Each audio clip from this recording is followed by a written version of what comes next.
Hey, everyone, and welcome back to the Podcast Interview Marketing Show. Today, I'm thrilled to share with you something very special. Recently, we just hosted a LinkedIn Live. It's our deep dive into the 2025 State of Podcast Guesting Report. It's our annual report that's cited throughout the industry. It's packed with insights and data. If you want to access the full report or see the slides, just head over to interviewvalet.com/resources and head over to the free guides. Let's dive into it. Hello, everyone, and welcome. Thank you for joining us today. Tiffany Meenk here, Marketing Manager for Interview Valet, and I'm so excited to come to you live today discussing our most requested and anticipated resource, the 2025 State of Podcast Guesting. Now, for a decade, Interview Valet has served the podcast community, and part of that has relied on our extensive data collection. We track everything that we can to help guests and just the entire podcast community be more informed and aware and build better strategies around that. So earlier this month, we released our 2025 State of Podcast Guesting, and we're going to go through those findings here today and discuss them and what they mean for the future of podcasting. I am going to go ahead and bring on our presenter, Interview Valet's founder and Chief Evangelist Officer, Tom Schwab. Greetings from Kalamazoo, Michigan. Hello, Tom. Great to be here with you. I am always excited for this because everybody's got an opinion, right? But when you've got the data, that's how you can make decisions. And I see too many people out there that are guessing, right? And 10 years ago when we started, there wasn't a lot of data. So we started to collect it. And today, to be podcast guessing would almost be like investing without all the data, right? Well, I guess it. I like the color of their logo, whatever it is. That's not how we do marketing. So excited to what we have learned. We share it every year with the community, and we ask other people, if you've got data, put it out there, share it. Yeah, absolutely. That's a great analogy with the investment. Early on in podcasting, we didn't have all the capabilities that we do today. It's something due to your mindfulness, Tom, as an engineer by training, the love for numbers and data that we have relied on that heavily. And I think it's helped us and others to make better decisions. So I'm excited to dig into what's happening right now with podcast guesting and go into that more. Excellent. Well, some of it is ours. Some of it we cite other people's data, and that'll always be on the slide there. And I will be forthcoming when I think this is my opinion and this is what the data says, right? So with that, let's just jump in here. You can get the report and go through all of it, but let's dive into some of these here. All right. So let's start with podcasts, right? You'll hear a lot of things where people will say, oh, there's 4 million podcasts, there's 5 million podcasts. It depends what data you look at, right? It's somewhere between 2.5 and 3.5, right? And often people will say, well, it's saturated. Well, the thing is that Graphonics says right now there's 2.7 million podcasts, but there's a little asterisk, right? It also says that only 344,000 are active, right? Meaning that they published something in the last 30 days, right? It's very easy to start a podcast. It's a lot harder to keep it going. In the industry, this is referred to as pod fade. 80% of podcasts that die within the first 10 episodes. It's one of the reasons we partner with a lot of podcast agencies that are producing the podcast. They're like, hey, could you work with our client in what they call phase 0? So phase 0 is when they're starting to record those, get it up on iTunes. There's usually about a 12-week period there before theirs goes live. And this gives them a chance to go out on other podcasts to promote theirs. So when somebody says there's too many podcasts, no, there's not too many podcasts, right? There's always room for another great podcast. But what we're seeing is that the world just doesn't need another podcast, right? During COVID was where we saw peak podcasts. Now it's actually the number of is coming down. And so what we're seeing is better podcasts, not just more podcasts. We're seeing more listenership, not just more podcasts. And that's something that you've heard me talk about, that more is not better. Better is better, right? We always tell our clients, don't just do more interviews, do more with the interviews. So jumping to the next one here. A lot of times people will say, it's a podcast, right? I've got a podcast. It's coming out. 86% of podcasts are inactive, meaning they've died. And if you want to embarrass somebody, a lot of times just ask them about their podcast, because chances are it doesn't exist anymore. That's why a lot of people will say it's a commitment to do a podcast. That was one of the reasons I pulled back from doing the podcast interview marketing show, which we started about 18 months ago, right? Because once you start a podcast, you've got to show up week in, week out. Now, some people will do episodes, but you want to make sure that there's that consistency. And that's one of the things that I liked, is that it gave me more flexibility, right? And someone said that the bar on podcasting has been increased. And we'll get into this also. Yeah. What was acceptable pre-COVID is laughable today. And that's both on the quality of the recording and the quantity and the content of that too. So the ones that are alive, right? The question then becomes, well, how many are actually seeking guests? And the good people over at Podmatch, Alex and his team, put this together, right? And there's lots and lots of podcasts, right? But there's only about 100,000 that are actually seeking guests, right? Most true crime podcasts are not seeking guests, right? Most comedy podcasts are not seeking guests. And so we only focus in 3 verticals. So all the data that we have is focused on business, right? That's by far our biggest vertical. And that includes entrepreneurship, leadership, real estate, investing, sales, marketing, that sort of thing. We also do health, nutrition, and wellness, and a little bit of faith and spirituality. So people will say, well, does this apply to comedy podcasts? I don't know. We don't do those, right? But one of the things that we have seen is that as the number of podcasts has gone down, the number of people now that want to be podcast guests has gone up, right? Last year, Podmatch said it was 4.4 million trying to get on 100,000 podcasts. So with that, it's harder to get on a podcast, more challenging, and even more challenging to get on a podcast that's really going to make a difference, right? It's gotten more competitive. We'll see the timelines have gone out there. And one of the things that I've always said is there's 3 types of people that podcast hosts want to have on their podcast, right? If you want to be one of those that land, they'll have their friends of friends, or people they want to be their friend, right? So if you're already friends with the podcast host, just ask them, right? Friends of friends, that's how you hire an agency to tap into their relationships there, or to help them choose the right podcasts. And then friends are people they want to be your friend, right? Position yourself in such a way that it's like, wow, this is somebody that would bring value here, right? I'm always amazed when people say, this is the pitch that works for everyone to get on a podcast, right? I'll tell you the pitch that works every time. Obama presidents, people that have won Academy Awards, they use this pitch and it always works for them. Hey, can I be on your podcast?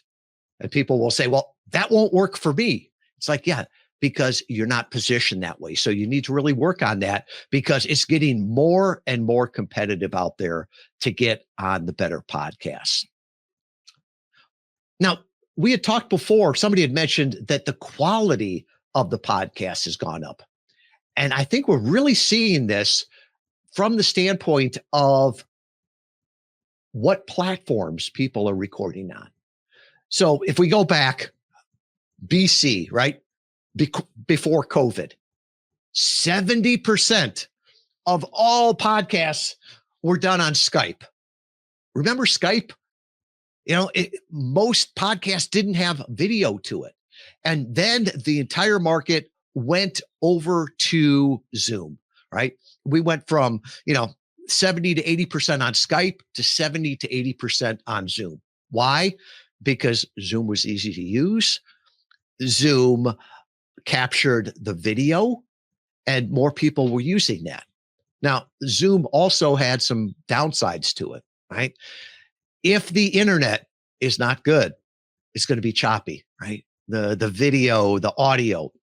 And there were a couple of different companies that came out there with different platforms, right? Riverside FM was one, Squadcast, that got bought by Descript.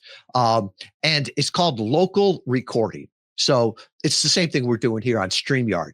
So the guest is recorded locally and the host is recorded locally, and then it gets pushed up from there, right? So even if the internet is a little bit sketchy, it's still a great recording. And that's what we're seeing here, right? Riverside now has 18% of the market, and that keeps continually going up.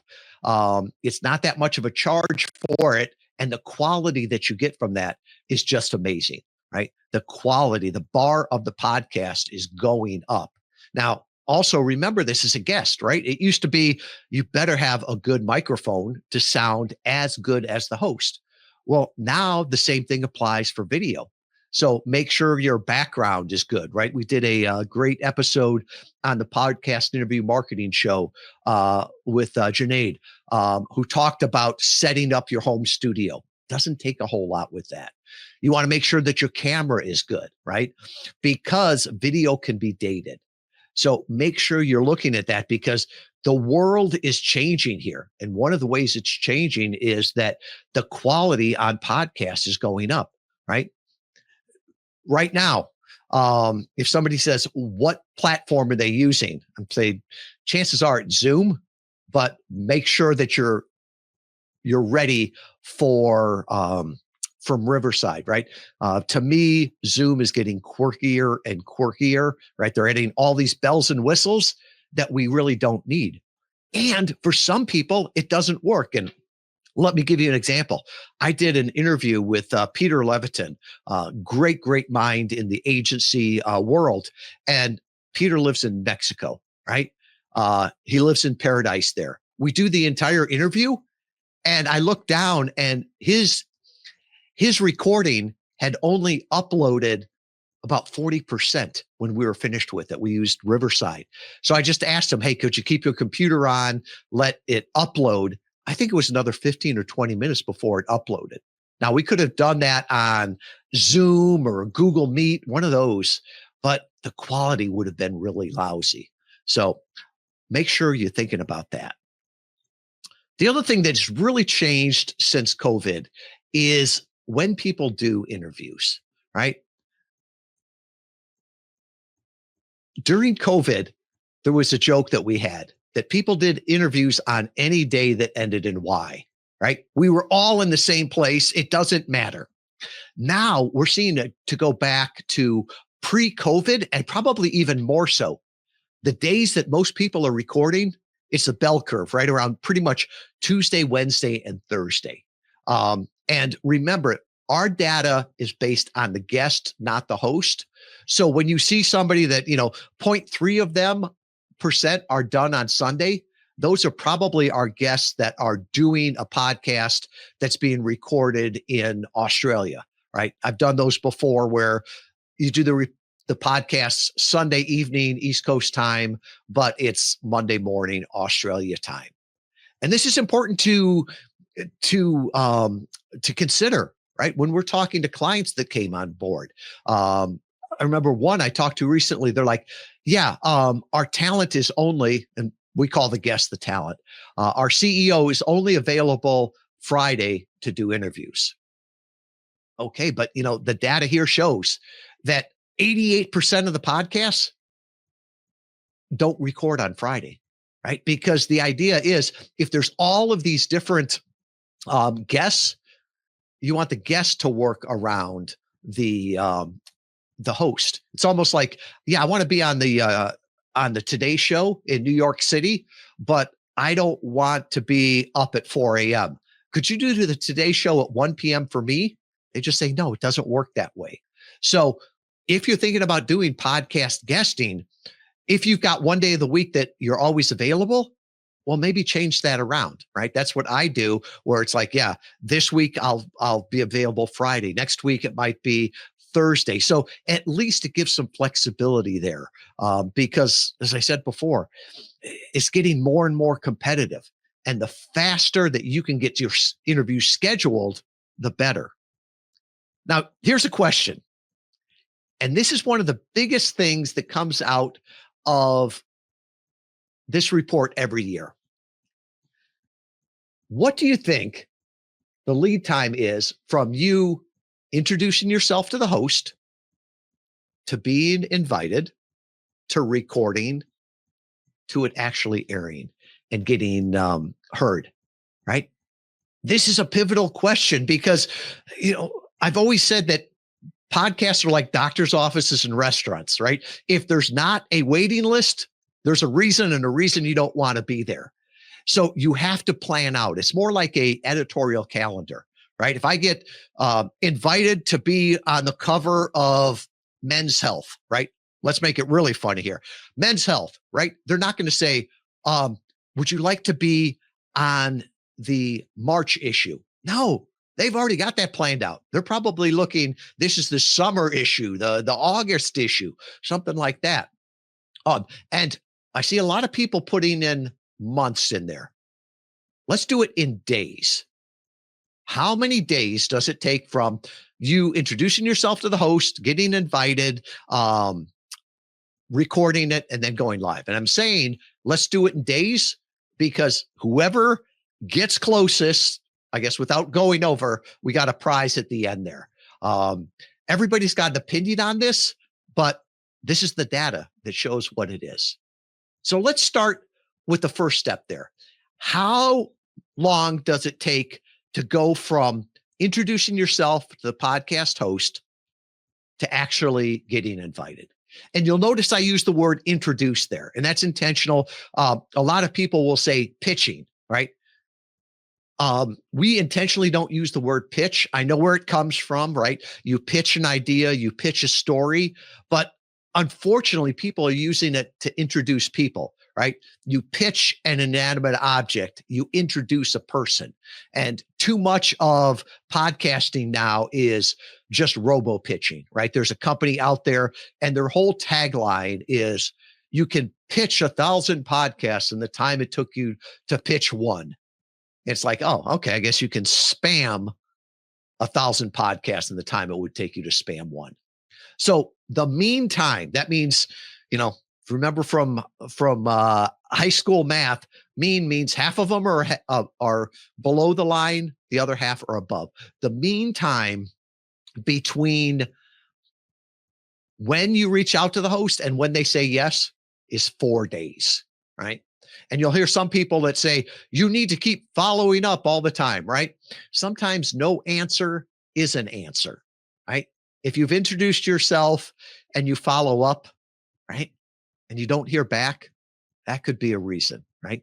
One of the things we see, ours has a little bit of a longer tail, is because we've got a group of, we call them podcast relationship managers. And so they're always talking with the host. They're always reaching out to the host. And sometimes as they're talking, maybe a month after they introduce someone, it'll come up in conversation. And they're like, oh yeah, let me go back and check on that one again. But really, this is the shortest part of that entire timeline. You're pretty much looking at a mean time of 4 days to go from when you introduce yourself to when you get a response. So now let's talk about the other one, right?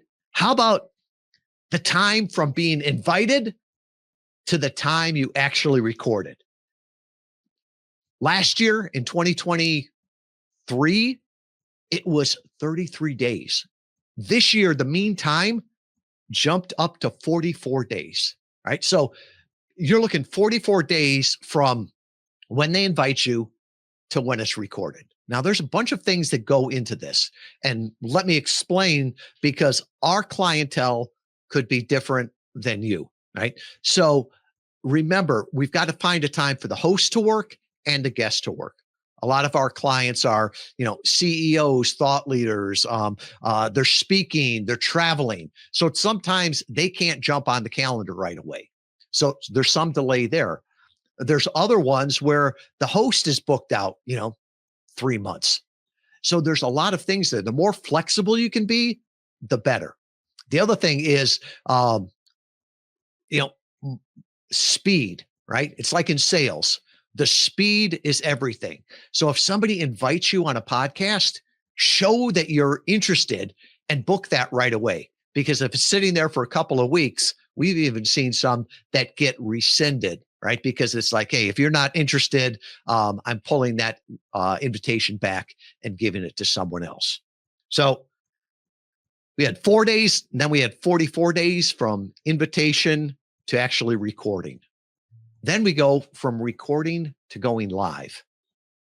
And this one was interesting this year. The mean time is 35 days. It actually went down this year. The wait between invitation to recording went up, but from recording to going live actually went down. It's 35 days. So about a month, right, on average, for those to go live.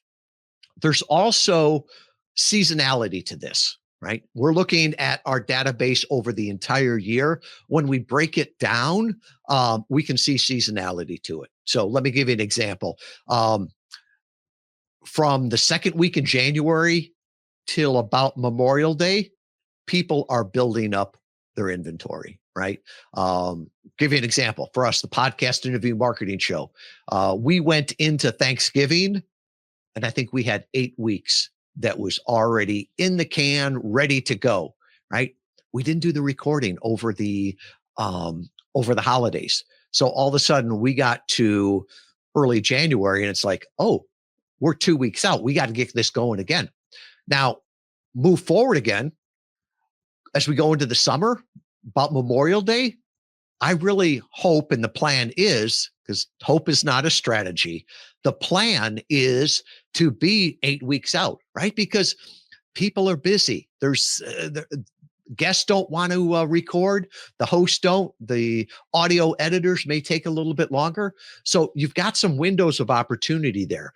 Make hay when the sun shines. That's pretty much mid-January. This is North America, right? Till end of Memorial Day, and then more or less Labor Day up through Thanksgiving. I was talking to somebody the other day in South Africa, and I'm like, it's going to be totally different for you, right? Because different seasons. So that was talking about how long it takes, right? And plan accordingly. If you've got a book launching, make sure you start 4 months beforehand, right? Because you can always ask a host, hey, can you hold this until this date when something launches? But you can't come back to them and say, hey, my book launches next week. Can you put this at the front? It doesn't work.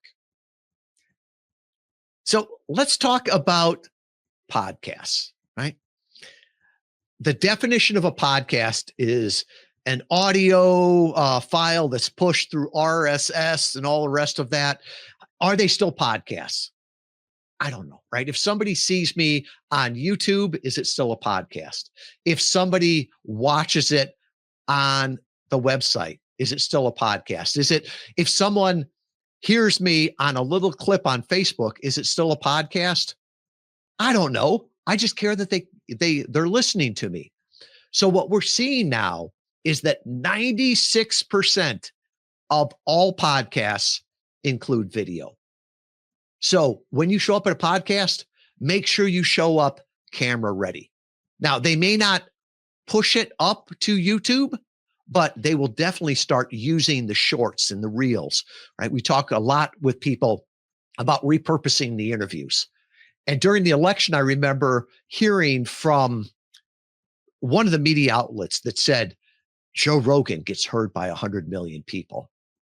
And all I could think is, there is no way 1 out of 3 people in the United States is listening to a 3-hour podcast. So we license lots of databases, right? So I pulled it up. Joe Rogan, the number 1 podcast in the United States, gets 2.2 million downloads per episode. And you're like, was the media lying? No, those other 98 million of people, they were hearing to the 60-second clip or the 60-second short. So it's one of the great things about podcasts now is with this video, you can cut it up into shorts, into reels, to repurpose all of that. But you need to be very intentional, because if you do the same interview over and over, right, Groundhog's Day, you will not be able to repurpose that. So that's one of the reasons that we talk to our clients about. Always find different topics, and you should be focusing on a different topic every time, because it's not only your ideal clients that are listening to it now. There's proof out there that the large language models, right, ChatGPT, is indexing these, and you don't want them to think you've got 30 minutes of content, right? Make sure that you're talking about different aspects in there. So if 96% of them are video, how many are in person? Now, remember, this is our data. These are for our clients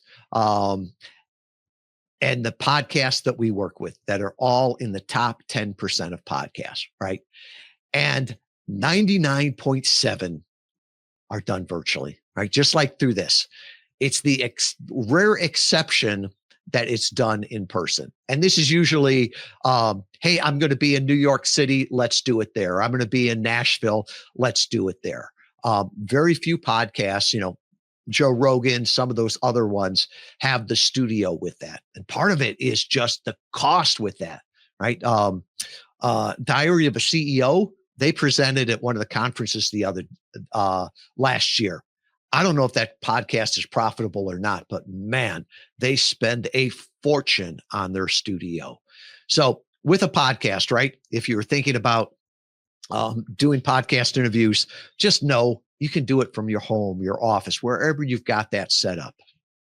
Now, does everybody remember what my question was for the bonus on how long it is to go from being introduced to the podcast host to it actually airing?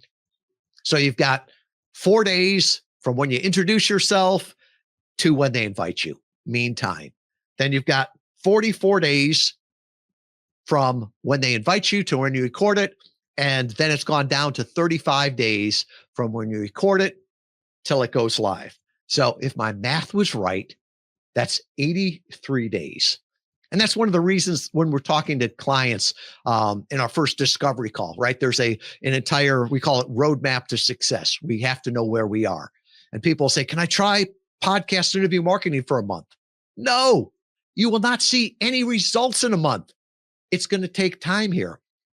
So when you're doing podcast interview marketing, it is a marathon, not a sprint, right?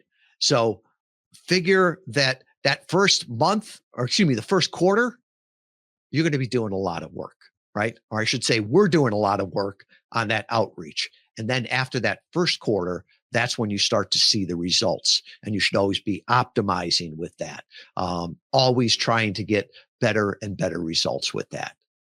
So with that, there's a bunch of resources out there, but one of the big things that I want to talk about is what questions you have. Right, I saw some in the chat there. I tried to touch on those if needed, but I think I miss a bunch of those, Tiffany. So let me stop sharing the slides here and let's answer some questions. Absolutely, Tom. That was great. Active chat over there. So I was collecting things as we went along. Going back up a little bit into the presentation, Alejandro asked, How do you handle a podcast guest who shows up for the interview with very poor image quality? I know that's something that on the podcast guest and host side has happened. We know firsthand that happens. What's a polite way for the host to address that? All right. All the data that I have on this is probably more stories than anything, but it's amazing how many interviews never go live, right? Because they got lost, right? Because if the audio quality is not good, if the video quality is not good, if the content is not good, it doesn't make the guest look bad. It makes the host look bad, right? Your number one loyalty as a host is to your audience, right? And so if somebody shows up and they're not prepared, I don't know that I would waste the time with that, right? Our guests, we call them certified guests, right? And certified guest means they show up on time, prepared with special offers, and they promote the episode, right? So every client we have, we give them a microphone, right? So that we know they've got the equipment. We do a walkthrough interview. We make sure they're comfortable with that. Some people, I would say most hosts are sending out an email that says, here's how to prepare for it, right? And if somebody doesn't follow that, that's sort of disrespecting it, right? Or if they're that unprofessional, maybe if you really want them as a guest, maybe you ask them, right? Hey, can we reschedule this? I want to make sure that you're shown in the best light. There are some shows that will even send their guests the equipment beforehand. I can think of Entre Leadership used to do this, where you'd get this FedEx package, right? And you'd open it up and the microphone was there and stuff like that. And you would have to meet with the audio engineer the day before you got to talk with the talent, right? And if that wasn't set up correctly, sorry, you don't get to talk on the show. So those are all things to look at. In some ways, I look at this as it's a litmus test, right? If somebody doesn't show up with the equipment and looking great, if they don't listen to the email that you sent them, if they don't prepare, then do they really deserve to be there? Chris asked a question about AirPods. Boy, I'm always scared about that, right? I love my AirPods, right? They work great. But there's a few things. One, I've been on shows before where all of a sudden the AirPods go down, right? They run out of juice, or the phone rings and they go to there, right? The more things that you can cut out, the better, right? So like even people will say, run a hard wire from the Ethernet or the router to your computer. Why? It takes out a variable. I don't use wireless headphones, right? Because I know these always work. I know this microphone always works. AirPods would work. I strongly recommend using headphones or something so that it's not just coming out from your speakers.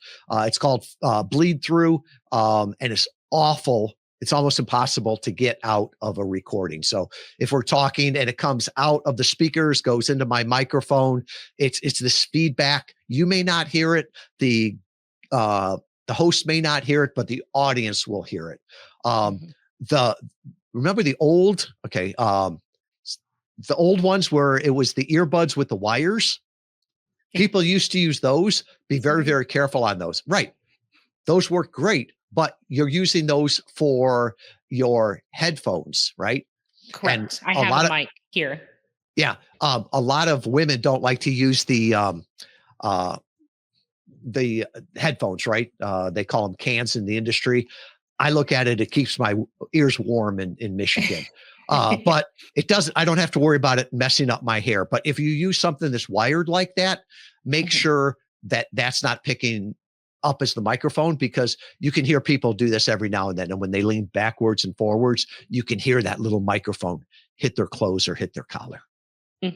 I've run into that too as a woman. If you have dangly earrings it Mm. might rub against, or even I learned not to wear bracelets because if I set my hand down, it might clang on the table and then make a noise. So you learn these little tricks, you learn as you go. But yeah, I just use my the headphones that came with my phone.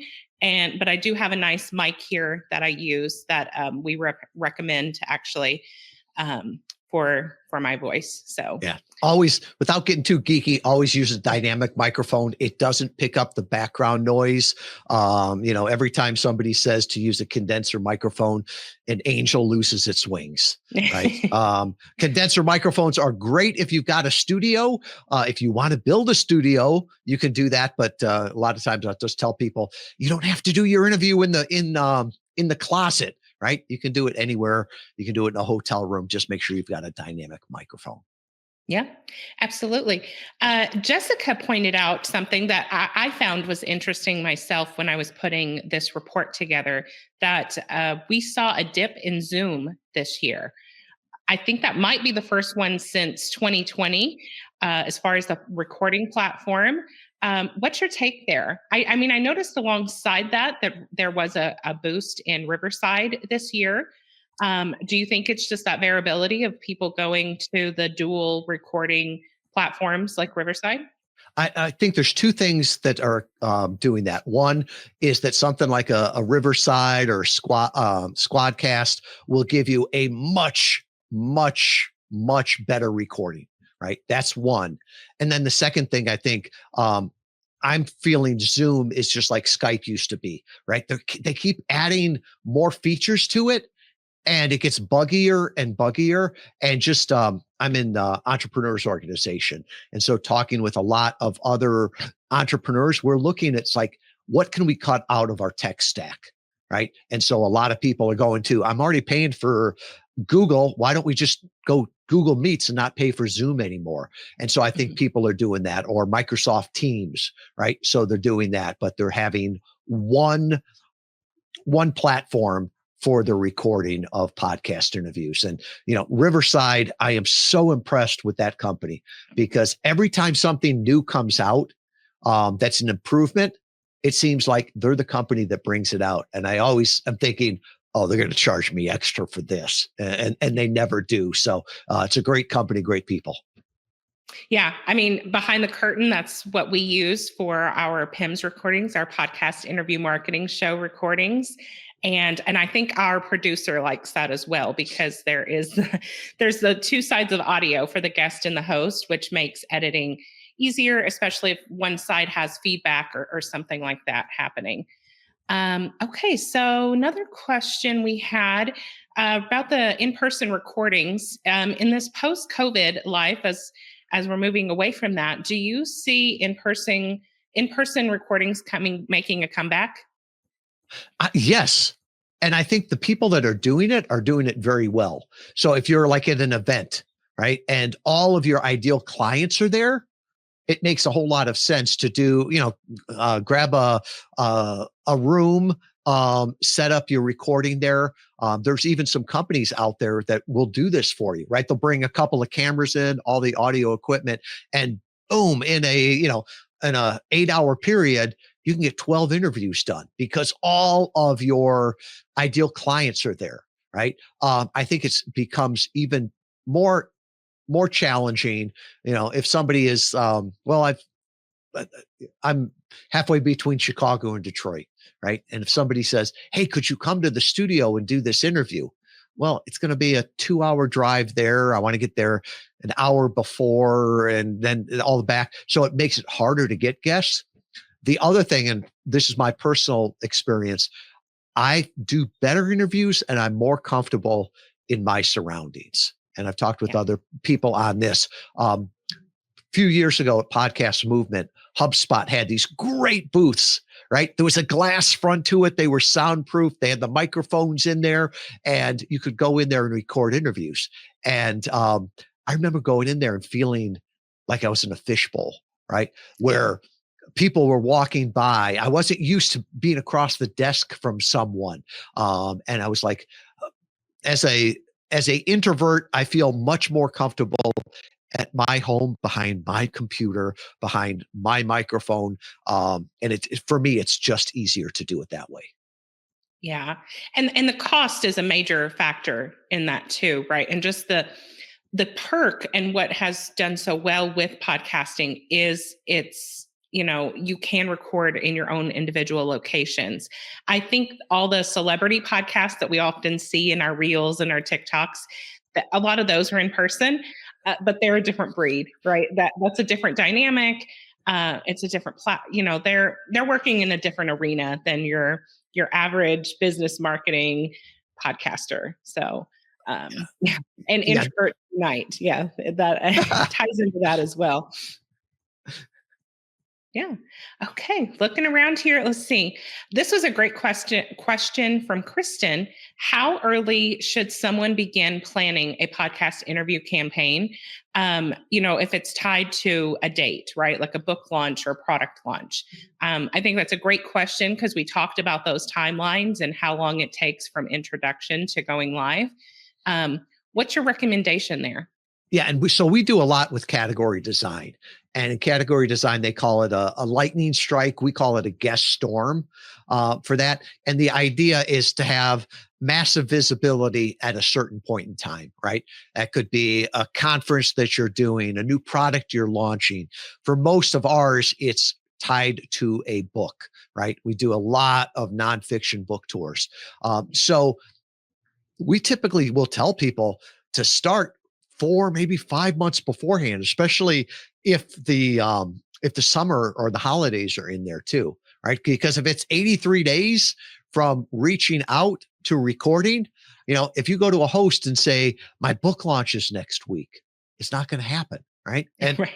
prime example here, Jamie Masters, eventual millionaire, great woman, great podcaster. She was the one that taught Pat Flynn and John Lee Dumas how to podcast, right? And I remember early on asking her one time and saying, hey, Jamie, is there any way that you could put this up, a week or two?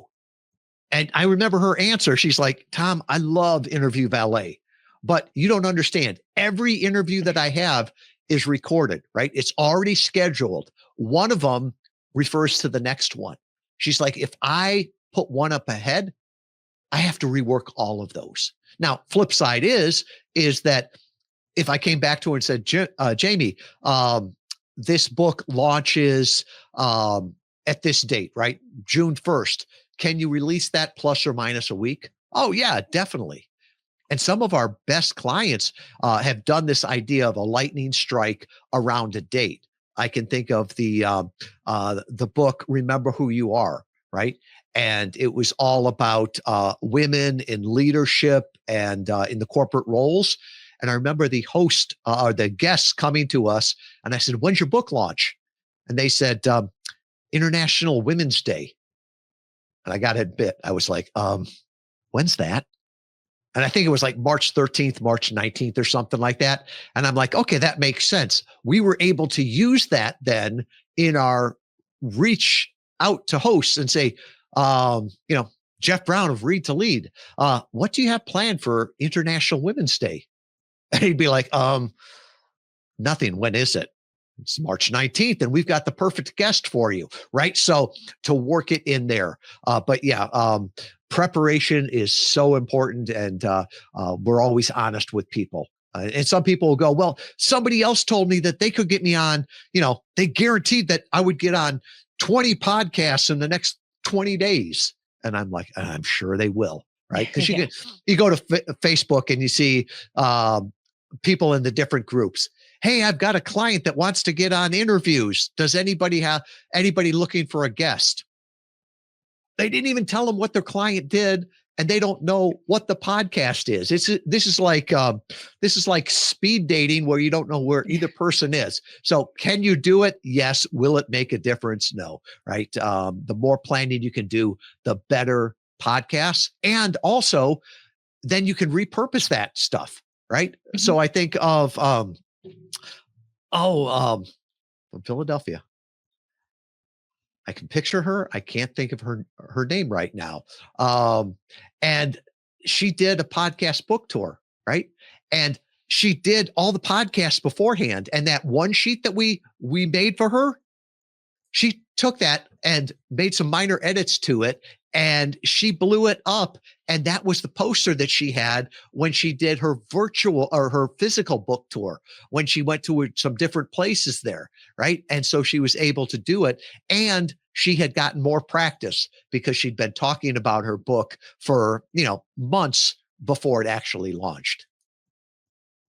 Yeah, that's a great example. And that ties into the conversation we had earlier about showing up prepared as a guest. If you ask someone ahead of time, hey, can you do this around the first week of June, like you said, for a specific event, they're going to respect that more than if you come back weeks later and like, oh, can you change this date? Can you change this recording and the published date? It's like, okay, your emergency is not my emergency as the host, right? So if you're forthcoming with people, they can respect that. And that shows that you're showing up prepared, you're being intentional, right? You already are thinking months ahead. And I think hosts are going to respect that a lot more. Yeah. And going back to the word guest, right? Too many people will say, what's it take to be a great podcast guest? How can I get the most about being a great podcast guest? Drop the word podcast for a second and say, what does it mean to be a great guest, right? Somebody asked before, what do you do if somebody shows up with bad equipment or looking bad or the rest of that? Well, imagine you invite somebody over to your house, right? They're going to show up on time. They're going to RSVP, so you know that they're going to be there, right? You're not wondering 5 minutes before dinner goes on the table, are they going to show up? They're going to be gracious. They're going to thank you afterwards. And as a podcast guest, how do you do that? By promoting the episodes. DJ Doug Sandler from Nice Guys on Business, he nailed it when he said, as a podcast guest, you don't have to promote yourself on the show, right? He said, if you do a good job, I will promote you more than you ever could. So I always tell people, when you go there, be gracious, show up on time, be prepared, and make the host look like for a genius for having you there. They'll take care of the rest. Yeah, absolutely. That's a great way to look at it. Drop the word podcast and just, you are a guest. I think one wrap-up question here that'll tie into what we've been discussing largely, and that's, are you seeing any trends in how hosts are selecting guests? Are there any changes that we've seen in that process over getting hosts to say yes to guests? I think the easier you can have them say yes, the better, right? And one of the things that we have seen and the progression here over the last decade, it used to be that hosts would ask everybody the same 10 questions, right? And that was state of the art 10 years ago when we started. Or you would reach out to the host on your one sheet and say, here's 10 questions you can ask me. Today, that is seen as rude, right? Tiffany, if it's the first time you and I met and I'm like, hi, Tiffany, ask me these questions. Right. Here's how to do your job. Yeah, a good podcaster will be insulted by that. And if they ask the questions in order, it sounds stupid and every interview sounds the same. So make it easy for the host to say yes. So give them a topic or a couple of topics, right? We don't just reach out to some a host and say, hey, we've got this guest, Tiffany Meenk can talk about digital marketing. That's pretty wide, right? Right. Give them a topic, right? Based on what you're talking about, right? You were talking about AI the other day and its impact on SEO, right? Okay, well, Tiffany can talk about how to make ChatGPT your best referral source in 2026 by using targeted podcast interviews. They look at that and they're like, oh, that'd be great to talk about. So getting specific on there too. And also now, you know what they're going for. They know what they're going for. You can repurpose that content. Just that spray and pray doesn't work anymore, right? Or at least it doesn't work for good podcasters. Right. And showing that you are not just another person showing up to talk about AI, for example, you have a unique position or thought or expertise on the topic, offering something new to the whole community. And then, like you said, then the host can prepare a little bit and be like, oh, this is a really great conversation. And we always liken it to the best podcast interviews are like overhearing two friends, having coffee. It shouldn't feel like they're reading a script. It should not feel like a news segment where, the reporter is just reading off a list of questions. It should feel like a conversation, some banter there. And then that's what audiences want to hear. And those are often the the podcast and the episodes that fare well better with audiences. Well. At times it sounds stupid that we still call them podcasts, right? And then the other thing that we call it an interview, because it's not an interview, it's a discussion. Yeah. By definition, no. Okay. I think that has everything we have here today. So I want to thank everybody for hopping on with us. Thank you, Tom, for all your wisdom and insights. And we've appreciated having you here. Those of you that registered, we will send a copy of the recording over to you, along with all the other resources that we mentioned here today. And always, if there's anything we can do to help, you can always reach out to us here on LinkedIn or my email, Tiffany@interviewvalet.com. And we'll see you next time. Thank you. I trust you enjoyed that. You see, everyone has an opinion, but if you have the data, you can make the decisions. If you want to access the full report and see the slides, just head over to interviewvalet.com/resources, then head down to all the free guides. Until next time, remember one of our key themes: in God we trust, everyone else brings data.